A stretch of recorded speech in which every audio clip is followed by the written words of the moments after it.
about fragmentation and the fact that our lives are now splintered into hundreds of different demands that we can hardly pay attention for more than a few minutes at a time.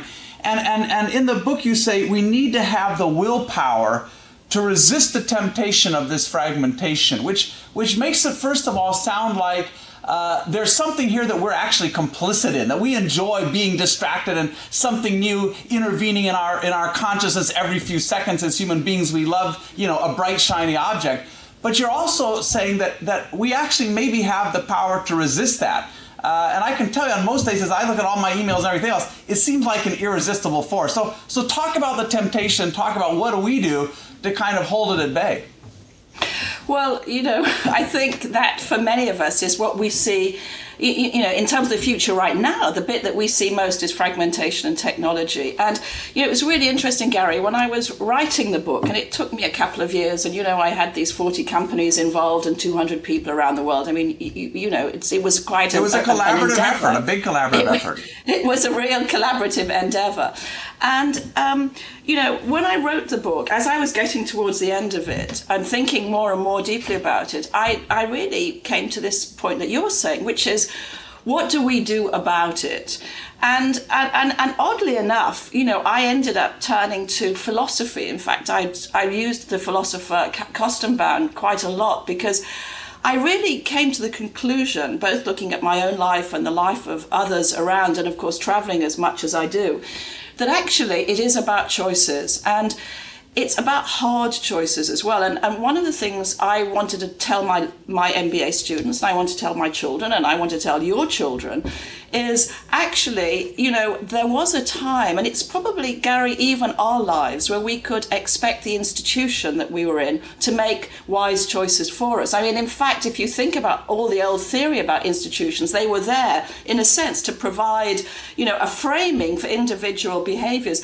I don't think that's going to happen so much in the future. And I think that, you know, the good side of that is that we have an opportunity to be ourselves, you know, to be more, if you want to use this awful word, individualized. I think we do have that opportunity. But at the same time, with that comes choices and consequences, and some of the consequences are pretty harsh. I mean, you know, I was just blogging yesterday and thinking, what might I say about careers? And one of the things I said is, look, you know, you've got three choices when you think about your career in the long term. You know, one is you do what the Chinese do and you save 30% of your income. The second is that you live in a pretty frugal way. Or the third is you find a way to work until you're 70. Now, none of those are particularly easy.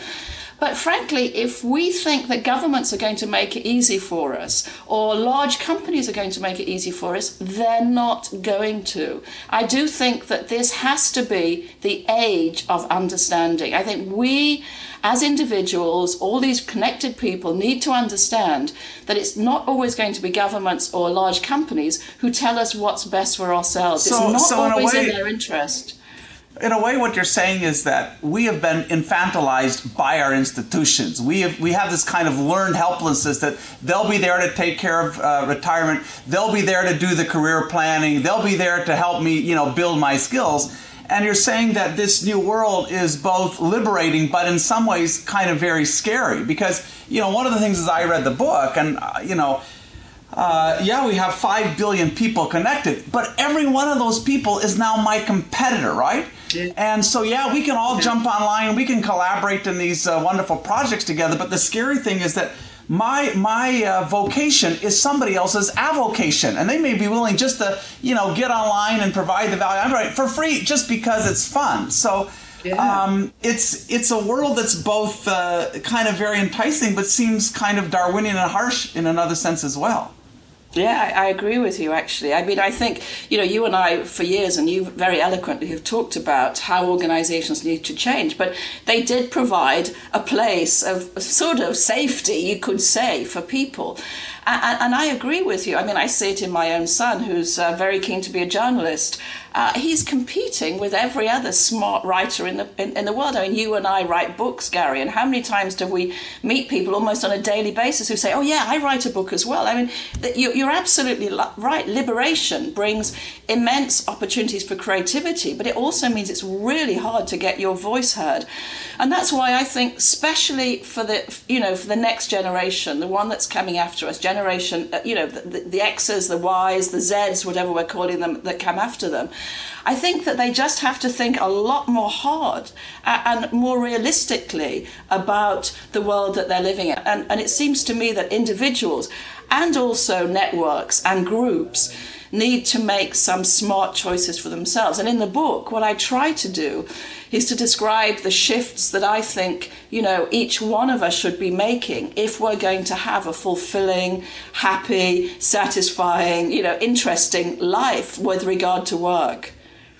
Yeah, I mean, I think what I like about the book is that you really do lay the problem back in people's laps, and you say that how technology influences us and our trade-offs, these are really matters of immense importance, but they're in the end personal choices.